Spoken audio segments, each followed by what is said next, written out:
भगवान नहीं है डॉक्टर, ये बड़ा इम्पॉर्टेंट मैसेज है बोलने के लिए। प्रोफेशनल्स हैं। मेरा कैंसर 2022 में डायग्नोस हुआ था। बहुत रेयर एक कैंसर है, एल्क पॉजिटिव।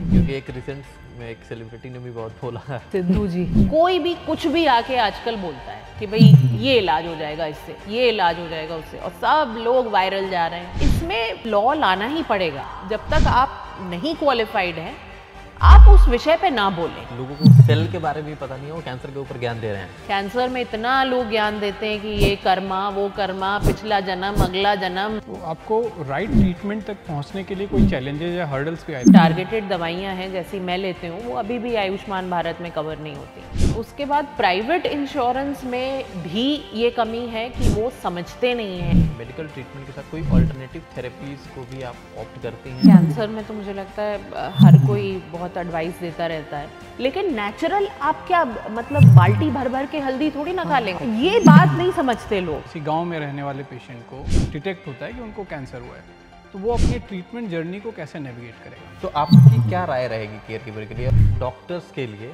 और स्पेशली ऑन्कोलॉजिस्ट के लिए? किताब लिख सकती हूँ। क्या सलाह होगी जो लोग कैंसर की ट्रीटमेंट अभी ले रहे हैं उनके लिए? ऐसी बीमारी नहीं है अब कैंसर के सही नहीं हो सकता। कैंसर है, कोई HIV नहीं है। लोगों की जो नेगेटिव बातें करते हैं उनके पास बैठना छोड़ दो।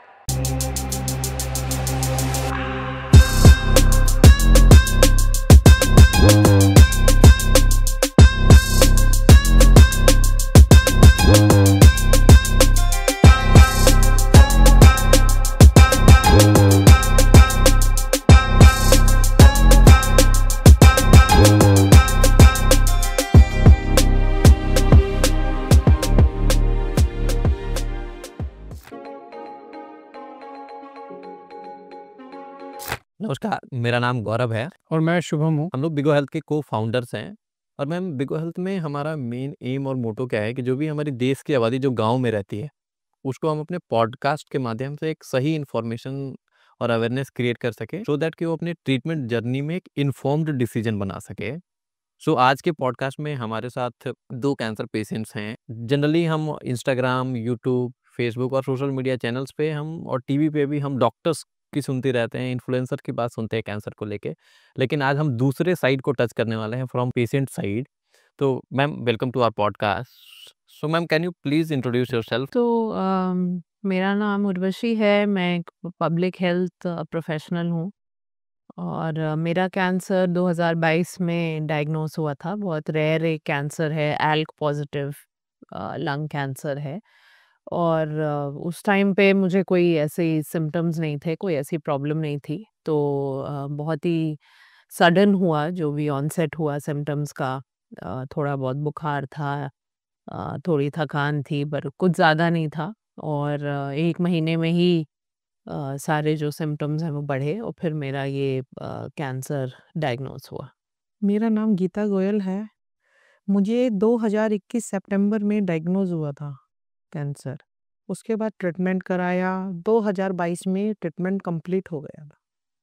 अब सरवाइव किया हुआ है, बट रिकरेंस ना हो उसके लिए टाइम टू टाइम टेस्ट वगैरह होते रहते हैं। उसके लिए एक शिश थी, वो कब कैंसर में कब बदल गई पता ही नहीं चला, और जब पता लगा तब वो कैंसर 3rd स्टेज पर पहुंच चुका था।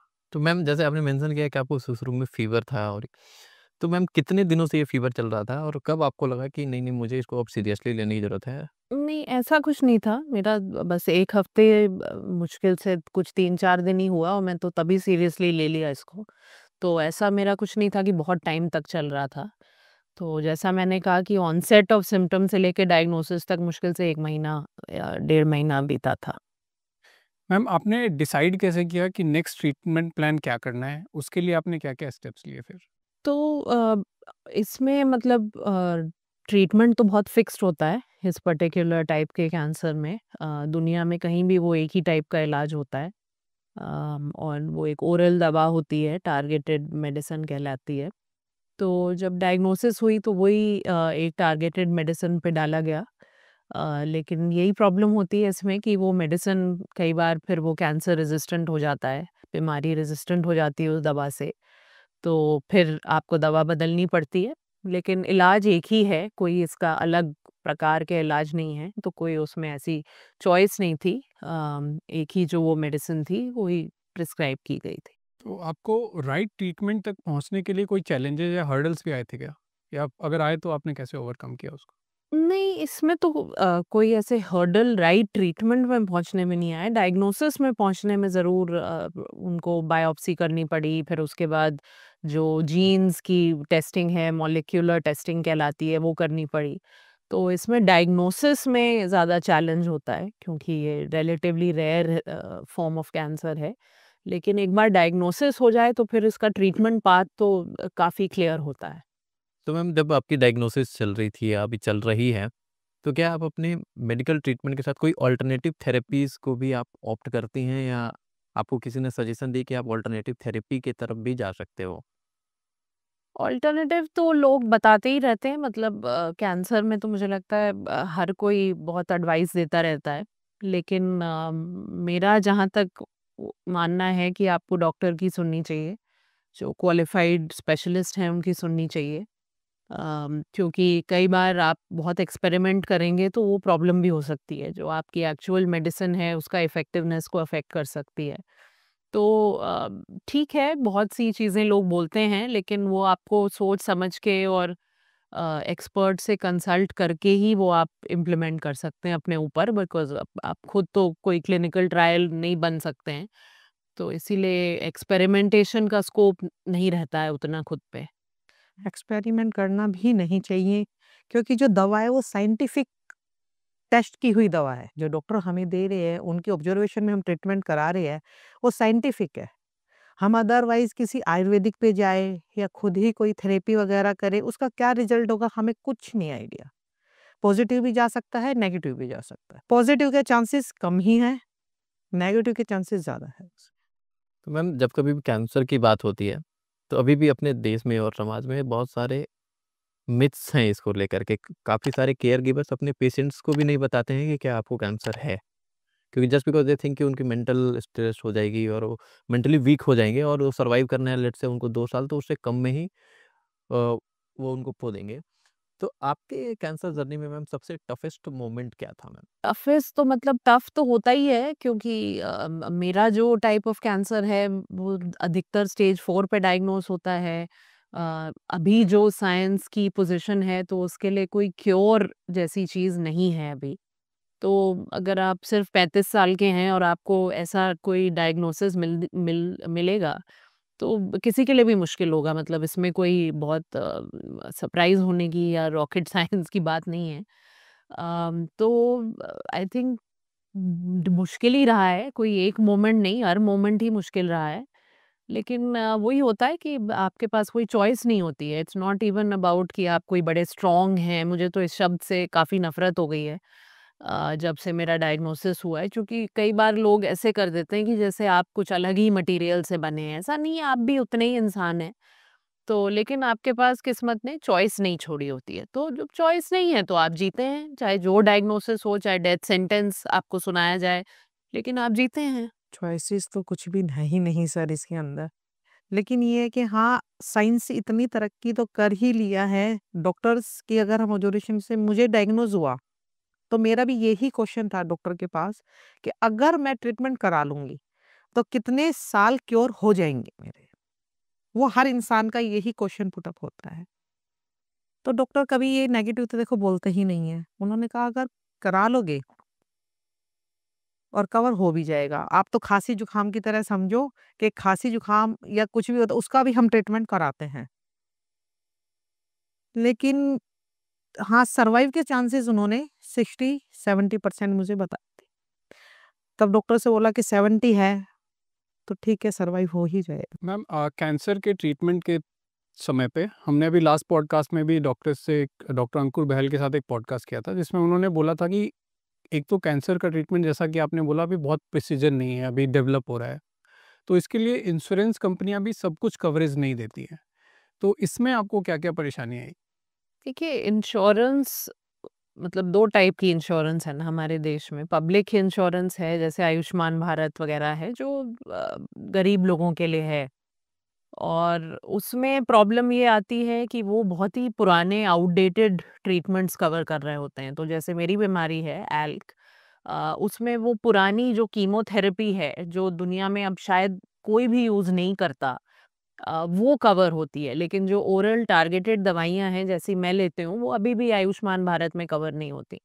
तो किसी मरीज़ को अगर वो डायग्नोज़ होगा और अगर वो गरीब होगा, अफ़ोर्ड नहीं कर पाएगा, तो उसको वो कीमोथेरेपी पे डाल दिया जाएगा, अगर उसे आयुष्मान भारत में से कवर होना है।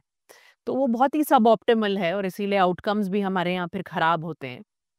तो वो तो पब्लिक इंश्योरेंस की कमी हो गई। उसके बाद प्राइवेट इंश्योरेंस में भी ये कमी है कि वो समझते नहीं हैं कि अब इलाज किस तरह से इवॉल्व करें हैं कैंसर के।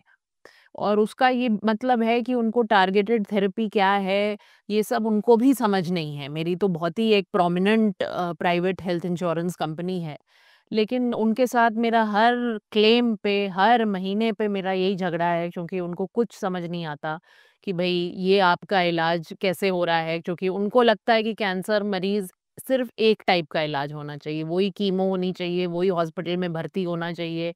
तो वो समझते नहीं हैं कि भई हो सकता है आप सिर्फ़ ओरल दवाई लेके और बहुत नॉर्मल सी लाइफ़ भी आप जी सकते हैं। कोई ज़रूरी नहीं है कि आप हर समय हॉस्पिटल में ही भर्ती रहेंगे।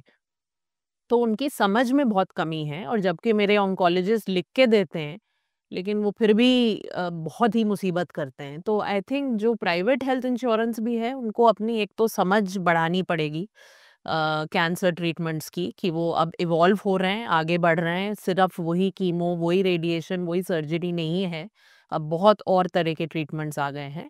तो उनको भी कवर करना ज़रूरी है। और हर बार पेशेंट की लाइफ इतनी मुश्किल कर देना, क्योंकि जो मेरे जैसे पेशेंट्स हैं, उनके लिए तो ये बीमारी क्रोनिक सी हो जाती है, बहुत लॉन्ग टर्म में चलती रहती है। हमारा ऐसा नहीं कि 6 महीने में, 9 महीने में ख़त्म हो गया।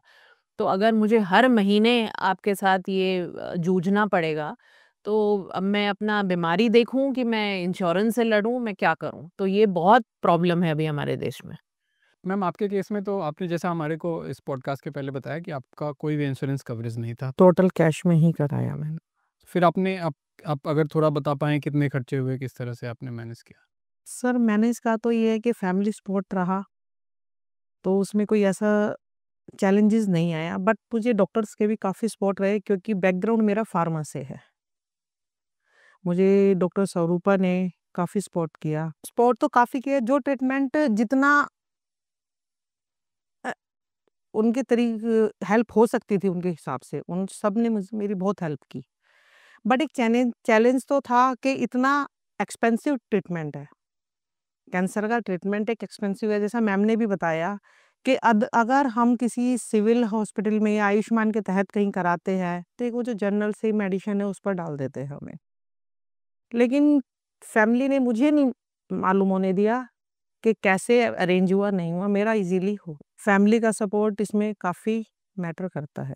सो मैम, जब लाइक फैमिली की बात होती है, तो लाइक मेरे भी घर में लोग हैं कि जो कैंसर से जूझ रहे हैं, and with it comes to cancer, आपसे कुछ टाइम बाद ऐसा समय आता है कि लोग आपसे बात करना भी आपके फैमिली वाले छोड़ देते हैं।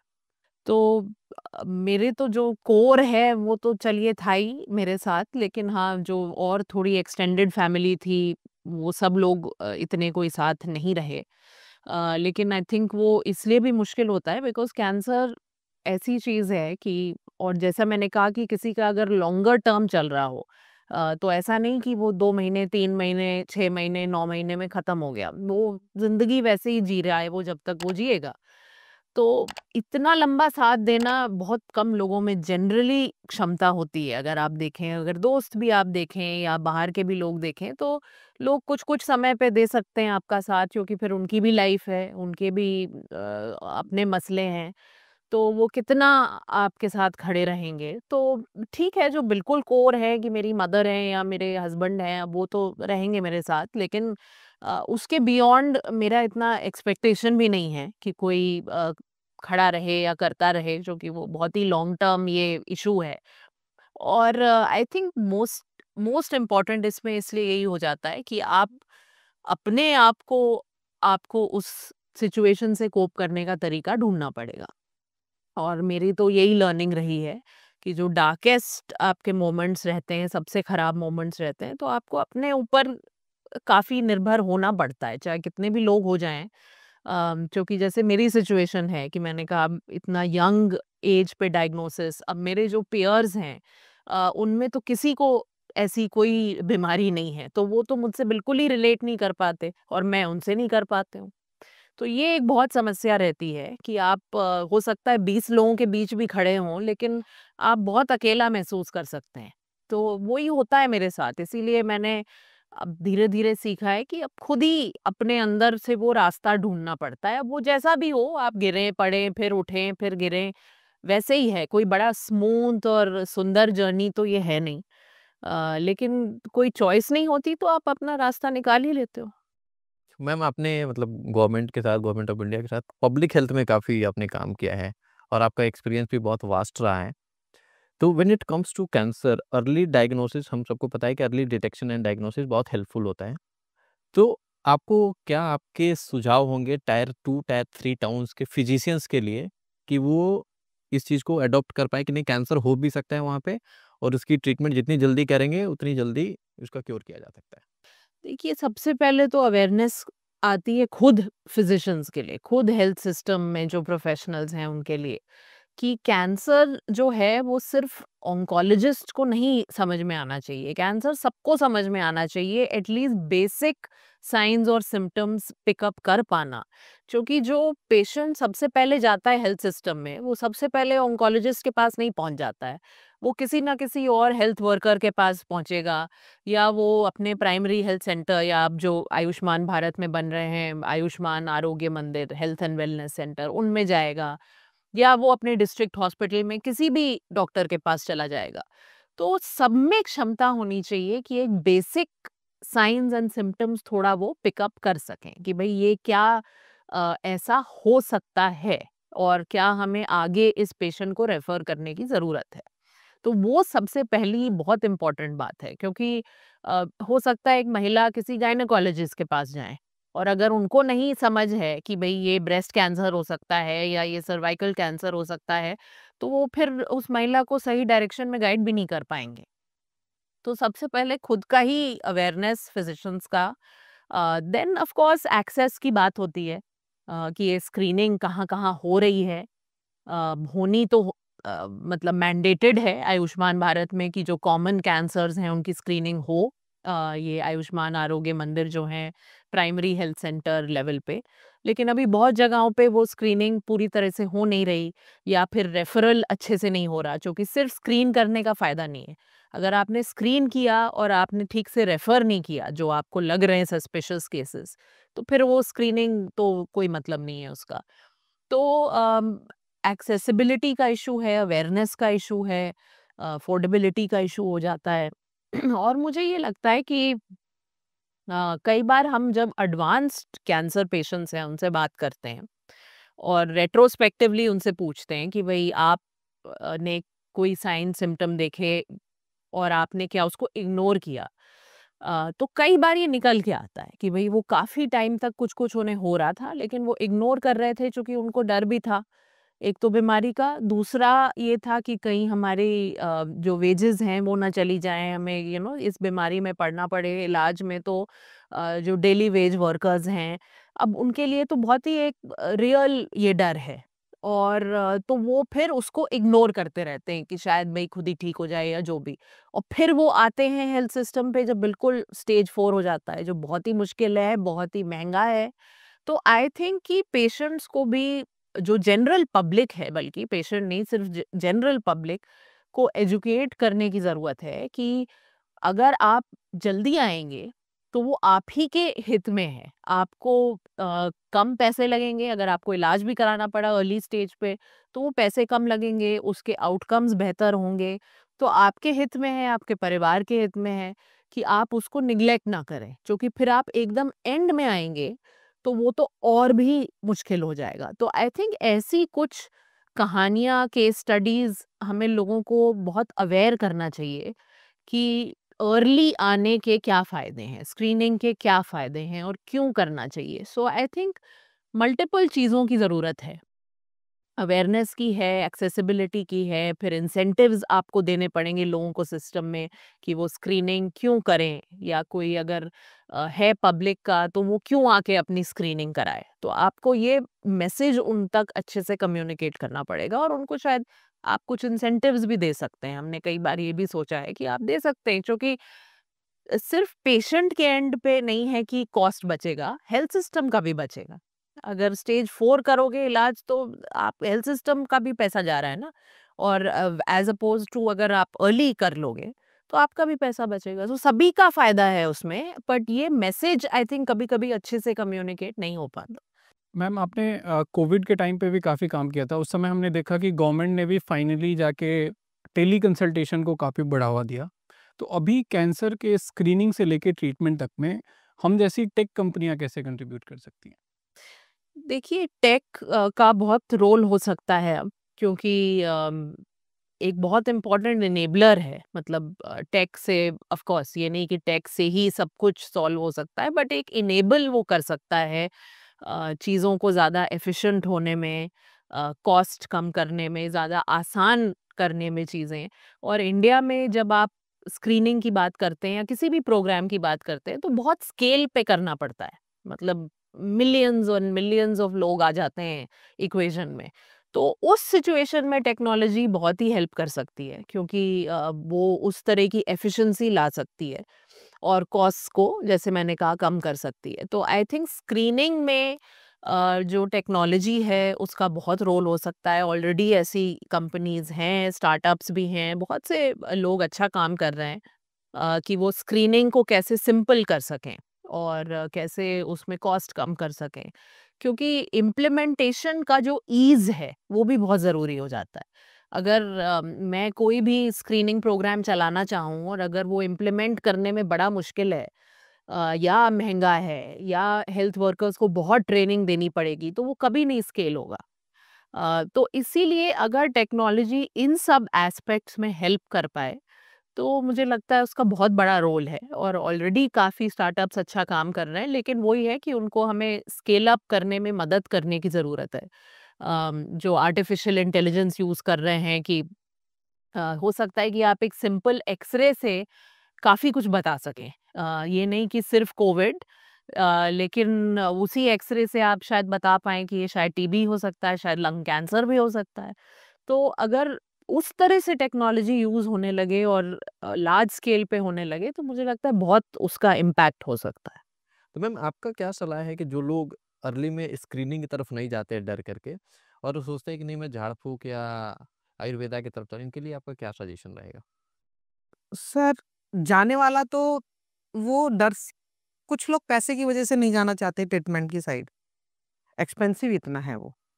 कुछ लोग डर की वज़ह से नहीं जाना चाहते, या ये लगा लो कि वो डर से जाते हैं, लेकिन जो करने वाले हैं, वो बेवकूफ़ है। जो हमारे यहाँ झाड़े वाले, आयुर्वेदिक वाले हैं, जो गुमराह कर रहे हैं,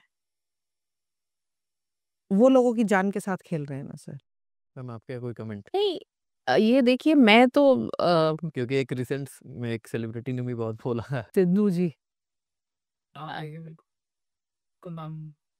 तो नहीं, आई थिंक ये बहुत बड़ी प्रॉब्लम है एक्चुअली, और मैंने तो इस पे बहुत बोला भी उस टाइम पे भी कि आप अगर सेलिब्रिटी हैं, या हमारे यहाँ जो सेलिब्रिटी की डेफिनेशन ही मुझे लगता है बड़ी गलत है, क्योंकि सेलिब्रिटी तो मुझे लगता है आम लोग हैं जो अपनी स्ट्रगल्स लड़ लड़ के वो रोज जिंदगी जीते हैं, तो वो मेरे लिए सेलिब्रिटी माने जाएंगे। बट चलिए, मैं इनको पब्लिक फिगर कह दूंगी, जिनकी बहुत रीच है, मिलियंस ऑफ लोग इनको फॉलो कर रहे हैं। तो इनकी रिस्पॉन्सिबिलिटी तो बहुत बनती है कि आप कुछ भी वहाँ पे डाल दें। और जैसे इनके पर्टिकुलर केस में तो इनकी वाइफ के सारे इलाज हुए थे, सारे मॉडर्न मेडिसिन के इलाज हुए थे।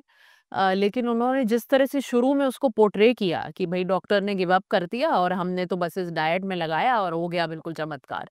तो उसके बाद उन्होंने खैर क्लैरिफाई भी किया जब उनको बैकलैश मिला, लेकिन तब तक बहुत लेट हो चुका था। सोशल मीडिया आप देखिए ऐसा प्लेटफॉर्म है कि एक बार वो फैल गई बात तो वो फिर जैसे आग की तरह फैल जाती है। जिस दिन वो वीडियो आया, उस दिन सर मेरे पास जितने नोन हैं, 80 से अबोव लोगों ने मैसेज किया है वो वीडियो।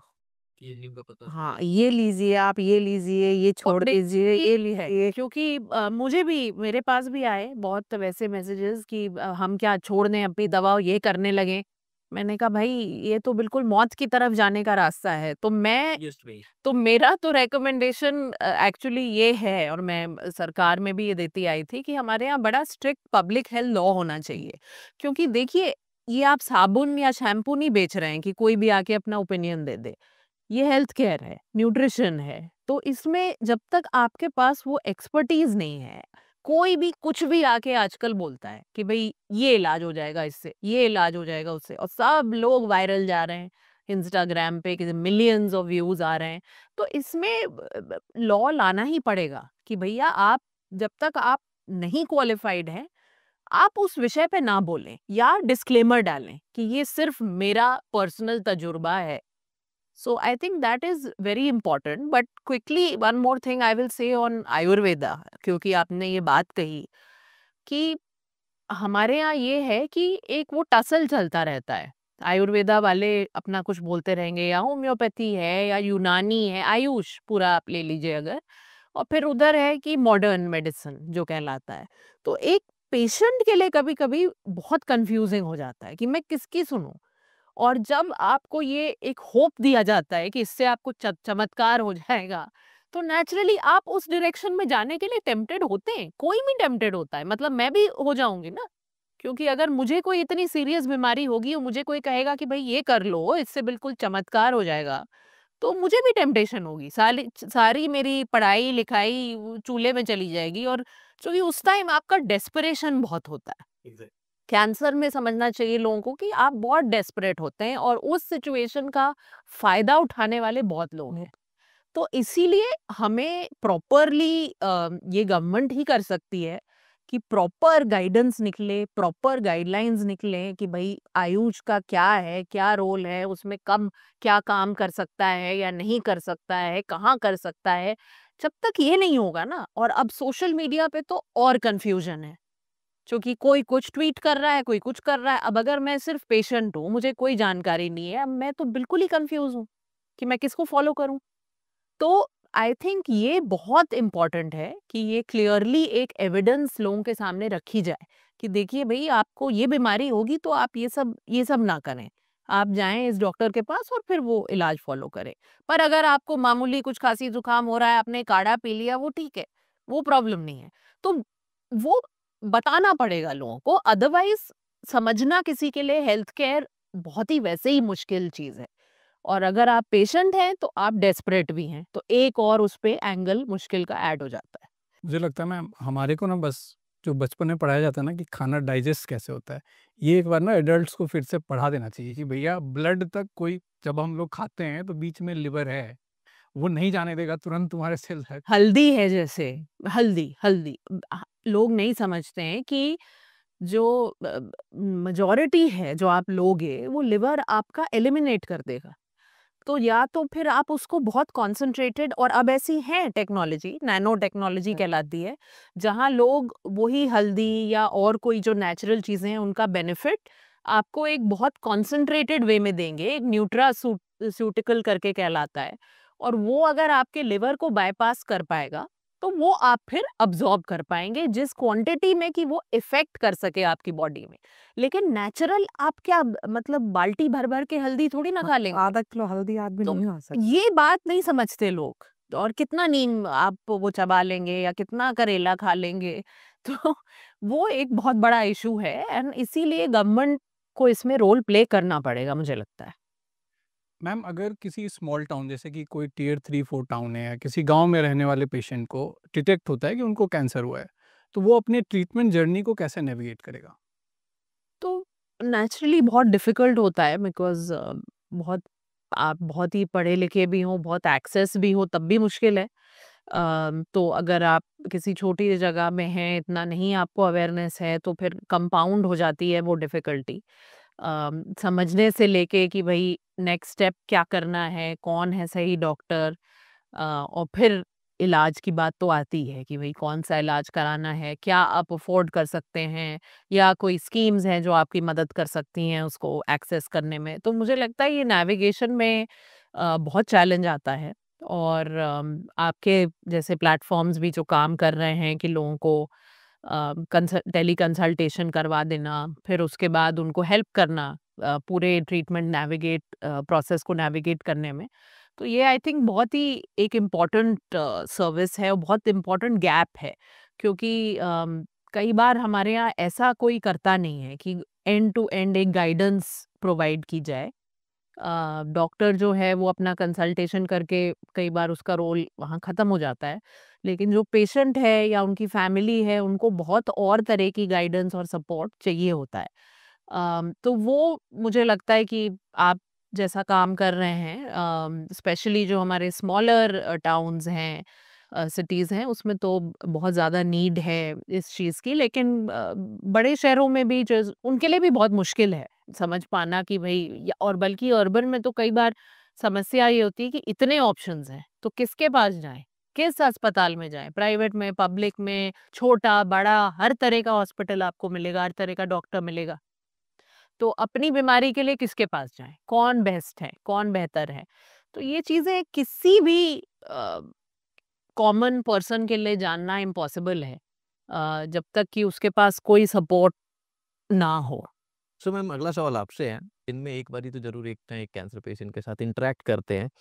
उसमें मोस्टली हम ये देखते हैं कि जब कोई पेशेंट फर्स्ट बारी ऑन्कोलॉजिस्ट को विज़िट करता है, तो आप उसको दूर से देख कर के उसकी टेंशन और उसके स्ट्रेस लेवल को जज कर सकते हो कि कितना स्ट्रेस्ड है अभी। क्योंकि तो आप उन पेशेंट्स के लिए क्या कहना चाहेंगी? उनके लिए देखो मैं यही कहना चाहूँगी कि ट्रीटमेंट के लिए डायग्नोज़ हो गया है उनको कैंसर, तो जैसा डॉक्टर कहे, देखो डॉक्टर कहते तो है ही कि सर्वाइव हो जाएँगे। बट एक मोटिवेशन को लेकर के हाँ, हम ठीक हो जाएँगे, ये करके बिल्कुल मोटिवेट होकर चलेंगे तो शायद हो ही जाएँगे।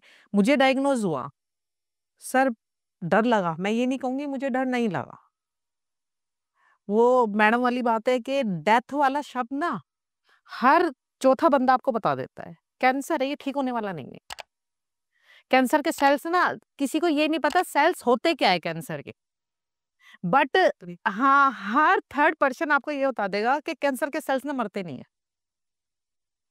तो डर लगा, बट ये है कि अगर आप प्रॉपर इलाज ले रहे हो, प्रॉपर डायग्नोस की साइड जा रहे हो, प्रॉपर ट्रीटमेंट अगर आपको सही टाइम पर मिल जाए, सही जगह सही इलाज मिल गया, तो आप रिकवर कर सकते हो। मैम, जैसे मैम ने बोला कि इनको लोगों को सेल के बारे में भी पता नहीं है, वो कैंसर के ऊपर ज्ञान दे रहे हैं। I have heard a lot कि जब कभी भी आप पब्लिक स्पीकिंग और सेशंस में जाती हैं, जिनको आपकी बीमारी के बारे में जानकारी भी नहीं है, and they start commenting on you, ये तो बड़ा अच्छा cancer. Ma'am, what's your thought on this? नहीं, अब वो तो है ही अवेयरनेस की। और ये सिर्फ जैसा मैंने कहा कि ऐसा नहीं कि सिर्फ कम पढ़े लिखे लोग या कोई ऐसे टियर 2 टियर 3, मतलब आपको बहुत पढ़े लिखे लोग भी मिल जाएंगे, लेकिन वो बातें सब उल्टी सीधी करते हैं क्योंकि वो उनको समझ नहीं है। And I think as a society हमें इसमें बहुत टीचिंग की ज़रूरत है, बहुत सेंसिटाइज़ेशन की ज़रूरत है। इसीलिए मैं तो हमेशा कहती हूँ कि ये सब चीज़ें तो बच्चों को स्कूल से सिखानी चाहिए कि चूँकि हम बस अच्छे ओकेज़न्स की चीज़ें सिखाते हैं कि किसी का जन्मदिन हो तो किसी को प्रॉब्लम नहीं है उसको विश करने में। लेकिन अगर किसी की ऐसी डायग्नोसिस हो गई, आप उससे कैसे बात करते हैं? आप उससे कैसे डील करते हैं? उसको क्या बोलना चाहिए, क्या नहीं बोलना चाहिए? ये कोई नहीं सिखाता। तो इसीलिए बहुत से लोग बहुत सी उल्टी-सीधी बातें आपको करते हैं और बड़ा ही इरिटेटिंग हो जाता है एक्चुअली एज़ अ पेशेंट। मैं तो चूँकि पब्लिक हेल्थ प्रोफेशनल हूँ, तो मैं उनको एजुकेट करने की फिर भी कोशिश करती हूँ, लेकिन आई कैन इमेजिन कि जो पेशेंट हैं सिर्फ़, कई बार उनको तो बहुत ही गुस्सा आता होगा क्योंकि कई बार आपके अपीयरेंस पे कमेंट हो रहा है कि भई आपके बाल नहीं गए या आपके बाल कैसे हैं। तो इस तरह की बातें आपको क्यों बोलनी है किसी से? कोई ज़रूरत नहीं है। तो ये चीज़ें आई थिंक एक अवेयरनेस की कमी है, एजुकेशन की कमी है और एम्पैथी की कमी है, क्योंकि इसमें एम्पैथी की ज़रूरत है कि जिस जगह पे कोई दूसरा खड़ा है, उस जगह पे आप खड़े हो सकते हैं। ये बहुत रैंडम बीमारी है। कैंसर में इतना लोग ज्ञान देते हैं कि ये कर्मा, वो कर्मा, पिछला जन्म, अगला जन्म। मैंने कहा भाई ये बहुत ही रैंडम बीमारी है, किसी को कभी भी हो सकती है। तो इसीलिए ये सब ज्ञान आप छोड़ दीजिए। एक बेसिक एम्पैथी रखिए किसी की तरफ और कुछ बड़ी-बड़ी वाइज़ चीज़ें कहने की किसी को ज़रूरत नहीं है। आप बस उनकी बातें सुन लीजिए, उनके साथ समय बिता लीजिए, वो उतने में ही खुश होंगे, क्योंकि आप किसी की समस्या सॉल्व नहीं कर सकते। लेकिन आप उनको एक अच्छा एटमॉस्फेयर दे सकते हैं कि भई आप मुझसे बात कर सकते हैं, आपके मन में जो बात है आप शेयर कर सकते हैं, उतना काफ़ी है। कोई बहुत लोगों को कई बार लगता है कि हमें कोई बहुत ज्ञानी चीज़ कहने की ज़रूरत है, नहीं, उससे फ़र्क भी नहीं पड़ेगा किसी को। क्योंकि कैंसर पेशेंट भी एक और दूसरा सेम नहीं होता। इनका और मेरा अनुभव सेम नहीं होगा, सबका अलग होगा। तो कोई वन साइज़ फिट्स ऑल नहीं है। और जैसा मैंने कहा, कैंसर में ही कितनी फ़र्क है, कितने किस टाइप की बीमारी हुई, कि आपको किस स्टेज पे बीमारी हुई, कितना कुछ फ़र्क है। किस एज पे बीमारी हुई, कि कोई 20 साल का इंसान है जिससे आप बात कर रहे हैं, या कोई 65 साल का, 70 साल का इंसान है। तो हर चीज़ में फ़र्क है। कोई, जैसे इंसान 2 सेम नहीं होते, कैंसर पेशेंट 2 सेम नहीं होते। तो आपको हर इंसान को बहुत यूनिकली इसमें देखना चाहिए। और लिसनिंग, सुनना ज़्यादा इम्पोर्टेंट है बोलने से इसमें। मतलब आप ना भी कुछ अच्छा बोल पाएँ वो ठीक है, वो कोई प्रॉब्लम नहीं है, लेकिन सुनना ज़रूरी है, क्योंकि वो दूसरा पर्सन जो उस कुर्सी पे है, या वो उन शूज़ में है, वो ही बता पाएगा उसकी असलियत। दूसरा इंसान तो बस उसको एक तरह से समझने की कोशिश कर सकते हैं। लेकिन जो कहता है ना कि भई जिस शूज़ में आप चल रहे हैं, वो सिर्फ़ आप जानते हैं, दूसरा नहीं जानता कोई। सो आई थिंक ये इश्यू है बहुत। एक एक हमें सेंसिटाइज़ेशन की ज़रूरत है। अवेयरनेस एक चीज़ होती है, लेकिन फिर सेंसिटाइज़ेशन, एम्पैथी, ये चीज़ें लाना भी बहुत इम्पोर्टेंट है। मैम अभी आपने सेंसिटाइजिंग की बात करी, तो बहुत सारे लोग तो इग्नोरेंट है, उनको कोई फ़र्क नहीं पड़ रहा है, हम कुछ भी बोल दें वो they would continue to be like that. But बहुत सारे लोग ऐसे हैं जो कि, जैसे आपने भी इस पॉडकास्ट में आने के पहले हमारे को रिस्ट्रिक्ट किया था 2-3 शब्द प्रयोग नहीं करोगे तो। ट्विटर पे भी there is a person, I forgot his name, he is director of Tata I guess. तो वो बहुत हर 2-3 दिनों पे ना जो आर्टिकल्स आते हैं अखबार के अंदर, उनको वो साइट करते रहते हैं कि this is not the way to use these headlines. जैसे एक एग्ज़ाम्पल वो हमेशा यूज़ करते हैं कि don't say cancer patient, say कि patient with cancer when you are writing something. तो मान लो जो लोग भी हमारे इस पॉडकास्ट को देख रहे हैं, उसमें से अगर 1% लोग भी जो चाहते हैं कि नहीं मैं अपने आप को एम्पैथी मतलब अपने अंदर डेवलप करूँ, तो उसके लिए आप कुछ कुछ वर्ड जो उनको नहीं यूज़ करने चाहिए, या कुछ टिप्स अगर आप उनके लिए देना चाहें? हाँ, देखिए, बहुत कॉमन हमारी लिंगो हो जाती है भाषा जो है, कि कैंसर एक जंग है। तभी मैंने कहा कि बैटल, वॉर, मतलब ये शब्द, लड़ाई, मैंने कभी नहीं सुना किसी को कहते हुए कि वो डायबिटीज के खिलाफ वॉर लड़ रहे हैं, या वो टाइफाइड के खिलाफ जंग लड़ रहे हैं। मैंने ऐसा नहीं, ये भी बीमारियां हैं ना, तो बीमारी है, और उसमें इंसान ना जीतता है ना हारता है, वन हर बैटल, लॉस्ट हर बैटल, ये क्या है। और आपने हेडलाइंस की बात की, तो मेरे बहुत ही एक प्रिय मित्र, एंड उनकी मृत्यु हो गई कैंसर से, रवि प्रकाश जी, जर्नलिस्ट। और एक हेडलाइन जो उनके लिए आई, कि मुझे तो इतना गुस्सा आया, लेकिन फिर मैंने छोड़ दिया, मैंने कहा मैं क्या बोलूं। लेकिन रवि का प्रकाश डूब गया, ये क्या है चीजें, मतलब इतना डिस्टेस्टफुल। और मुझे तो बहुत गुस्सा आया उसको पढ़ के, और मैं सोच ही रही थी कि उनकी पत्नी पे क्या बीती होगी ऐसी हेडलाइन देख के, उनके बच्चे पे क्या बीती होगी। तो यही मैं एम्पैथी की बात करती हूँ। अगर आपकी वो पत्नी हो, आपका बच्चा हो, आपको कैसा लगेगा कि वो आपके बारे में ऐसा पढ़ रहे हैं। तो ये सब क्या है कि डूब गया और उग गया और हार गया और जीत गया, ये सब कुछ नहीं है, बीमारी है। उसको बीमारी की तरह आप ट्रीट करिए। और ये सब जो लिंगो शब्द हैं, ये हमें हटाने की बहुत ज़रूरत है। स्ट्रॉन्ग भी जो है, आप स्ट्रॉन्ग हो, आप वॉरियर हो, आप सोल्जर हो। मैंने कहा नहीं भाई, मैंने कौन-सा जंग लड़ रही हूँ बॉर्डर पे जाके। मतलब ये सब बेकार की बातें हैं। क्योंकि इंसान तो इंसान ही है। मतलब आप भी इंसान हैं, मैं भी हूँ। अगर तकलीफ आपको होती है तो मुझे भी होती है ना। मुझे थोड़ी ना ऐसा कुछ स्पेशल मटेरियल से बनाया है कि मुझे तो कोई तकलीफ नहीं होती। मैं तो बिल्कुल तलवार लेके बस घूम रही हूँ रोज़। सो आई थिंक ये थोड़ा-सा नॉर्मलाइज़ करने की जो बात होती है ना, वो नॉर्मलाइज़ तभी होगा जब हम इस तरह के शब्द थोड़े कम प्रयोग करेंगे, और उसको एक नॉर्मल तरह से बात करेंगे उसके बारे में। क्योंकि कैंसर, जैसा मैंने कहा, कि अब हर दूसरे घर, तीसरे घर की रियलिटी बन चुकी है, और आगे तो और भी बनने वाली है अनफॉर्चुनेटली। तो जो स्टैटिस्टिक्स भी हैं हमारे वो यही कहते हैं कि आगे जाके तो हो सकता है कि 2030 तक ही, बहुत ज़्यादा आगे की भी बात नहीं है, कि हर 10 इंडियंस में से एक को तो कैंसर होगा ही या उससे भी ज़्यादा होगा। हाँ, तो अब आप बताइए कि अगर इतना कॉमन होने वाली है कोई चीज़, तो हर किसी के लिए इस तरह की भाषा थोड़ी ना हम यूज़ करेंगे। तो बहुत ही उसको नॉर्मलाइज़ करने की ज़रूरत है, जो भाषा है। मैं नहीं कह रही कि बीमारी कोई कम चीज़ है, वो तो है ही बहुत खराब चीज़, लेकिन बीमारी है। वो जंग-वंग ये सब नहीं है, और इतना उसको ड्रामेटाइज़ करना और इस तरह की हेडलाइंस, मतलब मुझे बहुत डिसरिस्पेक्टफुल लगता है किसी भी इंसान के लिए अगर ऐसी चीज़ का प्रयोग किया जाए। तो मैम, जैसे अभी अभी हमने डिस्कशन की थी कि आने वाले 2030 तक इधर कोर फैमिली में, एक्सटेंडेड फैमिली में किसी एक को कैंसर होने वाला है। तो कैंसर के पेशेंट के साथ-साथ उसके केयर गिवर का भी बहुत रोल होता है मैम। क्योंकि आप जितना स्ट्रेस होती हैं, डिमोटिवेटेड होती है, उससे कहीं ज़्यादा वो केयर गिवर होते हैं। तो आपकी क्या राय रहेगी केयर गिवर के लिए? और आपको आपके केयर गिवर, जैसे आपने मेंशन किया आपका बच्चा काफ़ी मोटिवेट किया आपको, तो क्या हम शेयर करेंगी? सबका एक्सपीरियंस अलग-अलग होता है, हर फैमिली में मेंबर अलग-अलग होते हैं सर। बट इस चीज़ में मैं लकी हूँ, मेरी फैमिली मेरे साथ थी। मदर इन लॉ है, उनका भी बहुत अच्छा रोल था। उन्होंने कभी मुझे ये फ़ील नहीं होने दिया, मुझे तो मालूम था मुझे कैंसर है, बट उन्होंने कभी मुझे फ़ील नहीं होने दिया कि आपको कैंसर है। एक नॉर्मल लाइफ़ जैसे चल रही थी हमारी, वैसे ही एक नॉर्मल लाइफ़ थी।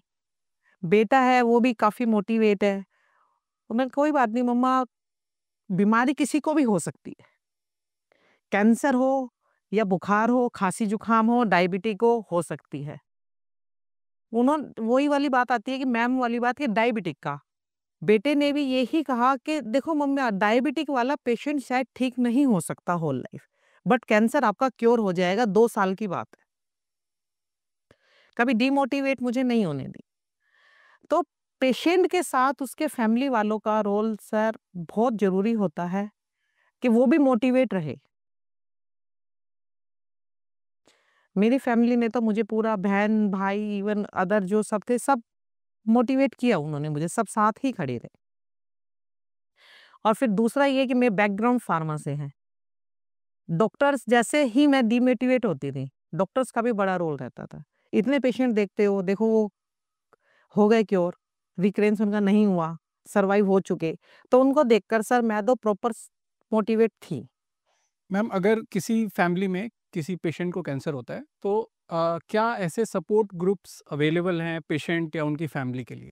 सपोर्ट ग्रुप्स हैं, और कुछ जनरल हैं कि उसमें अलग-अलग टाइप के कैंसर पेशेंट्स के लिए हैं। कुछ कैंसर स्पेसिफिक हैं, जैसे मेरे मेरे जो पर्टिकुलर इलनेस है एल्क, उसके लिए एक ग्रुप है, जो एक ग्लोबल ग्रुप भी है, एल्क का बड़ा स्ट्रॉन्ग है, लेकिन एक इंडिया में भी ग्रुप है, जो एक सर्वाइवर, अब मतलब वो 7 साल तक, साढ़े 7 साल तक वो रहीं इस बीमारी के बाद भी। उन्होंने और उनके हस्बैंड ने वो ग्रुप यहाँ शुरू किया था इंडिया में, तो उनके हस्बैंड अभी भी उसको चला रहे हैं। तो ऐसे ग्रुप्स आई थिंक बहुत इम्पोर्टेंट रहते हैं, ख़ास तौर से जब बीमारी आपकी ऐसी हो जहाँ उसकी नॉलेज जनरली कम है। जैसे एल्क में जो डॉक्टर भी हैं, वो कोई डॉक्टर अपने आप को इसमें एक्सपर्ट नहीं बोल सकता है आज की डेट में, क्योंकि इस बीमारी के बारे में इन जनरल नॉलेज दुनिया में बहुत कम है, इसीलिए इतना रिसर्च चल रहा है। तो इसमें अ, जो दूसरे पेशेंट्स का तजुर्बा है वो जानना और वो एक्सपीरियंस शेयर करना, वो भी बहुत इम्पोर्टेंट हो जाता है। तो एक तो सपोर्ट ग्रुप का एंगल रहता है कि आप सपोर्ट कर रहे हैं इमोशनली, या सहानुभूति आप बढ़ा रहे हैं किसी की, एक वो रोल होता है। लेकिन एक ये भी रोल है कि आप जानकारी मिल रही है आपको कि दूसरे पेशेंट का क्या इलाज हो रहा है, उसके लिए डॉक्टर क्या बोल रहे हैं। और रेयर सो कॉल्ड जो कैंसर्स हैं उसमें तो मुझे लगता है इसमें और भी इम्पोर्टेंट रोल है। तो आई थिंक ग्रुप्स हैं, लेकिन वही समस्या है कि वो स्केल हमारे यहाँ बहुत ज़्यादा है। उस स्केल पे हमें ज़रूरत है और ग्रुप्स की।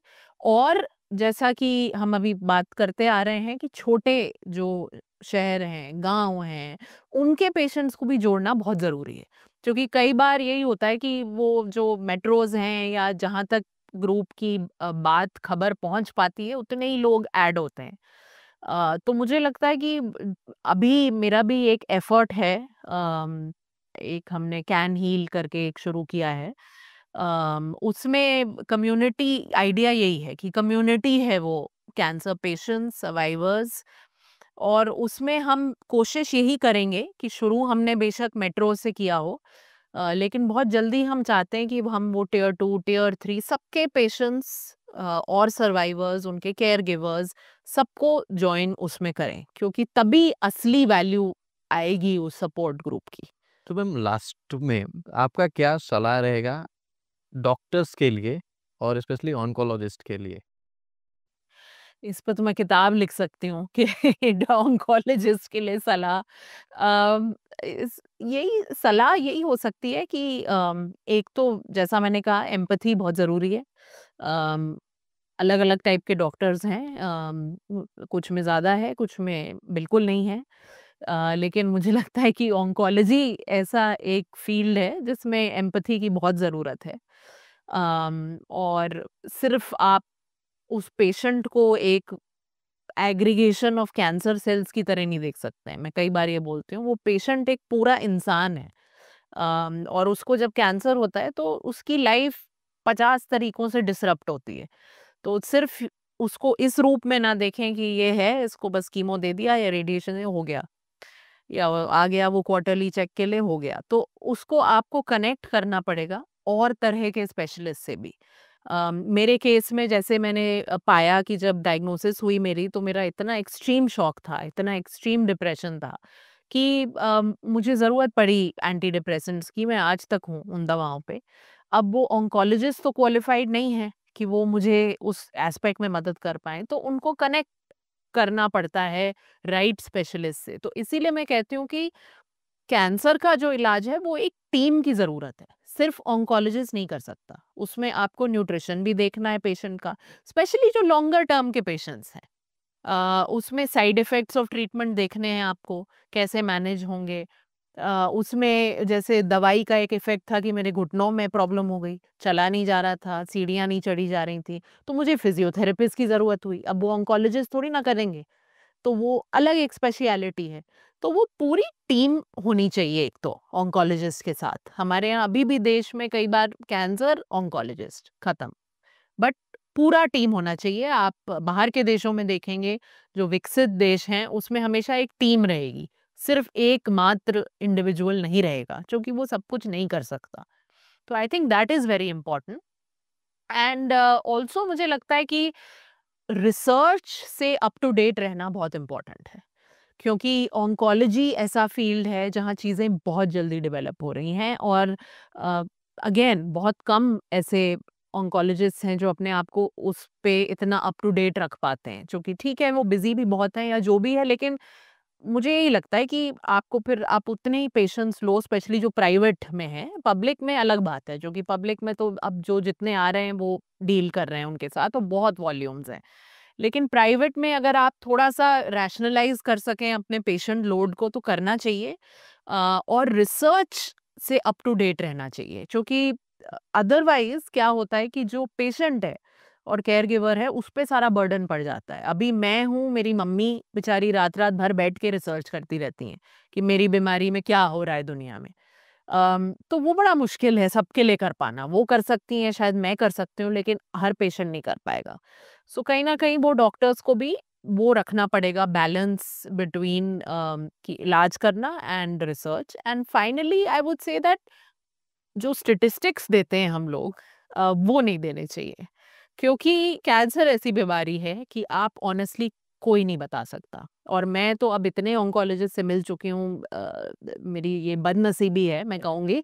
मैं अपने ऑन्कोलॉजिस्ट को हमेशा कहती हूँ कि काश आपसे कभी ना मिलना पड़े मुझे। तो मेरी उम्मीद तो यही है।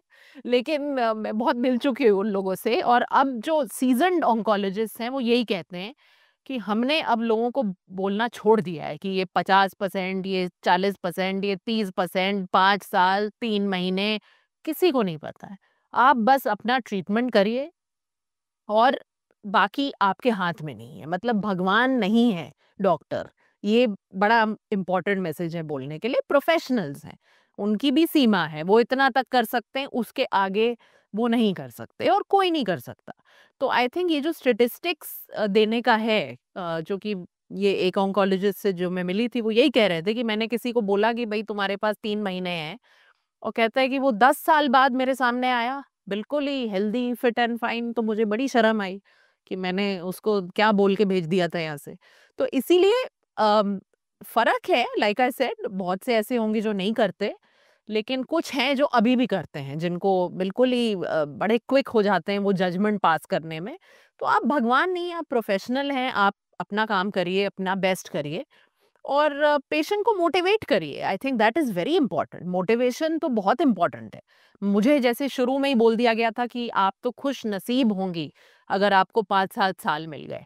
अब किसी 35 साल के इंसान को आप बोल दीजिए कि आप खुश नसीब होंगे कि आपको 5-7 साल मिल जाए, वो तो वहीं ख़त्म हो गया ना। तो मैं तो वहीं ख़त्म हो गई थी। तो ऐसा मत करिए, चूँकि आप लिखने वाले नहीं हैं मेरी किस्मत। वो जो लिखता है वो डिसाइड करेगा। तो आप बस अपना काम करिए और दैट्स फाइन। अगर आप किसी का इलाज ना कर पाए दैट इज़ ओके, क्योंकि आप इंसान हैं। आप नहीं हैं कोई सुपरनैचुरल पावर। लेकिन ये सब भी मत बोलिए और लोगों का मोटिवेशन, स्पिरिट क्रश मत करिए। मैम, आपकी क्या सलाह होगी जो लोग कैंसर की ट्रीटमेंट अभी ले रहे हैं उनके लिए?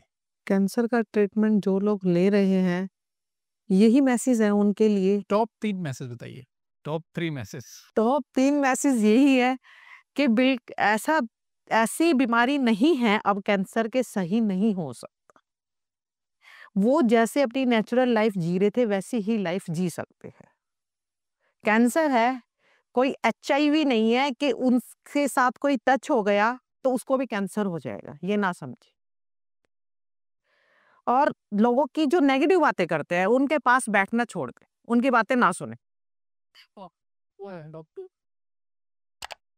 उनकी बातें बिल्कुल भी ना सुने जो नेगेटिव बोलता है, चाहे वो डॉक्टर हो, चाहे वो फैमिली में मेंबर हो, चाहे हमारे नियर डियर कोई भी। और तीसरा, जितना जो भगवान ने लिखा है उसको ना हम बदल सकते हैं, ना कोई हमारे मिलने वाला बदल सकता है।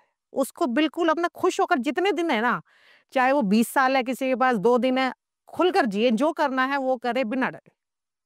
So thank you ma'am for all your sharing your information. And हम आशा करते हैं कि जो भी हमने 1 घंटे में बातचीत करी, ये हमारी देश की जनता को अवेयर कर सकेगी और वो अपने मेडिकल जर्नी में एक इन्फॉर्म्ड डिसीजन बना पाएंगे और स्कैम से बचेंगे।